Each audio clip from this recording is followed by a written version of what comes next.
একের পর এক নজির গড়ে চলেছেন বিরাট কোহলি। মাঝে কয়েক মাস মাঠে না থাকলেও তার দক্ষতা এতটুকুও কমেনি। সে কারণেই তিনি কিং কোহলি। জানুয়ারি মাসের পর বিরাটকে আর ২২ গজে দেখা যায়নি। তারপর থেকেই তিনি শুরু করেছেন আইপিএল খেলতে। মাঝে তিনি ২২ গজে না থাকলেও বিরাটের ক্রিকেটীয় দক্ষতা যে বিন্দুমাত্র কমেনি তা এবারের আইপিএলে বারংবার প্রমাণিত হচ্ছে। এবার রাজস্থান রয়্যালসের বিপক্ষে নেমেছিলেন বিরাট কোহলি, করলেন সেঞ্চুরি। ৬৭ বলে এই সেঞ্চুরি করেছেন তিনি। বিরাট ১১৩ রান করেছেন। বিরাট কোহলি কেন যে কিং কোহলি হিসেবে পরিচিত হয়ে উঠেছেন তা যেন মাঠে উপস্থিত দর্শকেরা বুঝতে পারলেন। বিরাট যেদিন খেলতে নামেন সেদিন চাপে পড়ে যায় বিপক্ষ টিম। এর আগে বিরাটকে নিয়ে জল্পনা তৈরি হয়েছিল, তাকে হয়তো টি-20 বিশ্বকাপে নাও দেখা যেতে পারে, তাকে ছাড়াই হয়তো দল ঘোষণা করবে নির্বাচক কমিটি।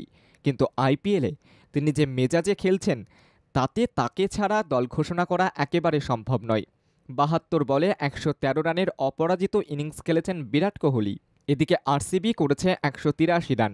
সম্প্রতি বিরাট আরসিবির জার্সিতে ১৬টা বছর ধরে খেলার রেকর্ড করেছেন। ফলত এবছরের আইপিএল তার কাছে বেশ গুরুত্বপূর্ণ। ট্রফি জয়ের সোনালি স্বপ্ন নিয়ে ২২ গজে নামছেন তিনি। তার সামনে রয়েছে নতুন নতুন মাইলফলক ছোঁয়ার সুযোগ, যা হাতছাড়া করছেন না বিরাট।